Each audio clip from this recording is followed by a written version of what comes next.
Alors le projet est initié par le Bureau du dessin. Donc, le Bureau du dessin, c'est une structure libre qui s'appuie sur les 3 établissements d'art de l'Est, les Arts Déco à Strasbourg, l'École supérieure d'art de Lorraine, mais avec 2 sites, celui de Metz et d'Épinal, et l'École supérieure d'art de Nancy. Alors le projet d'exposition a la particularité de confronter les étudiants à un concept un peu particulier d'exposition, c'est-à-dire qu'ils avaient à produire une pièce donc autour du dessin. C'est le dessin qui fait le lien entre tout ce qui a été produit, en tout cas dans le cadre de cette exposition, mais sans utiliser les moyens traditionnels. C'est-à-dire qu'on n'encadre pas, on n'accroche pas sur les murs, c'est-à-dire qu'on a imaginé dans chaque projet quelque chose qui fasse que le dessin se suffise à lui-même et fonctionne seul dans l'espace. Et ça, c'est le propre un peu de ce qu'on fait dans les écoles d'art. On part de quelque chose et puis après les difficultés sont mises en commun, les possibles sont abordés, puis on aboutit à quelque chose.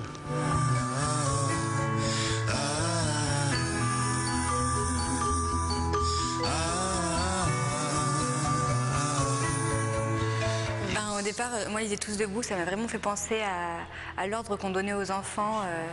Enfin, l'idée de se lever, de se bouger, de sortir du lit, enfin des choses comme ça. Et du coup, j'ai pensé aux histoires qu'on racontait aux enfants, aux contes qu'on leur donnait, les contes à faire peur un peu, les contes de Grimm, d'Andersen, et qui permettaient aux enfants de grandir et de faire face à leur peur. Du coup, l'idée m'est tout de suite venue, pareil dans l'idée de Tous debout, de reprendre l'idée de livre, de double page ouverte dans laquelle on peut rentrer. Et en fait, comme il n'y avait plus de mur pour accrocher, je me suis dit qu'il fallait carrément faire des formats beaucoup plus grands pour qu'ils tiennent tout seuls, pareil qu'ils tiennent tous debout, vraiment seuls.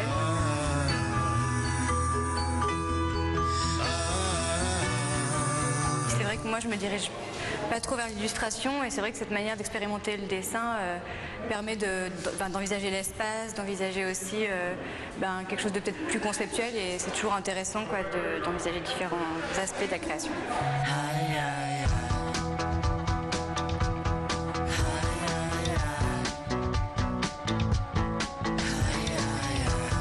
Moi, Tous debout, ça m'a fait penser à la figure de l'homme debout, en fait. Et du coup, je me suis basé à partir de traités d'anatomie qui instaurent des équivalences entre les différentes parties du corps.